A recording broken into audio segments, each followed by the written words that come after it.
Guntur collector office నందు రాష్ట్ర ఎన్నికల కమిషనర్ చైర్మన్ రాజీవ్ రంజన్ మిత్రాకి ఉమ్మడి గుంటూరు పల్నాడు జిల్లా ప్రగతి మాదిగ దాసు సంక్షేమ సేవా సంఘం అధ్యక్షులు ఆంకాల నాగరాజు వినతిపత్రం అందజేశారు.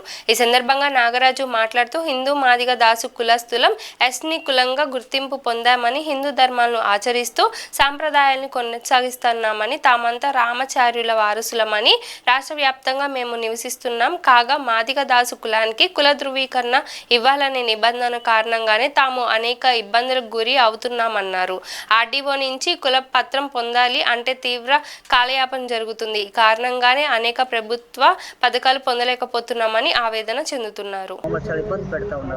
ఈ కారణంగా ఏమవుతుందంటే సంక్షేమ పథకాలు అందుకోలేక మా వాళ్ళు దాన్ని పొందాల లక్ష్యంతో కొన్ని ప్రాంతాల్లో మాదిగగా తీసుకొని పక్కకి వెళ్ళిన పరిస్థితి.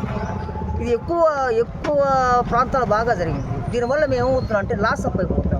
కుల సంఖ్య మనం దిగిపోతుంది. దీనివల్ల రిజర్వేషన్ శాతం మనం తగ్గిపోతాం. ఇది చాలా ఇబ్బందికరంగా ఉన్న నేపథ్యంలో రోజుకు ఆయన దృష్టికి తీసుకెళ్ళాము, చెప్పాము. ఇది మార్చుకునేటువంటి అవకాశం మాకు కల్పించండి. ప్రభుత్వం ఇచ్చే సంక్షేమ పథకాలు ఇవి మాకు ఎంత శాతం మాకు తెలియట్లేదు, అసలు మాకు అందటం లేదు. 77 సంవత్సరాలు స్వతంత్రం ఇచ్చినప్పుడు కూడా మేము అభివృద్ధి ఎక్కడేసి మమ్మల్ని అక్కడలాగానే ఉంది.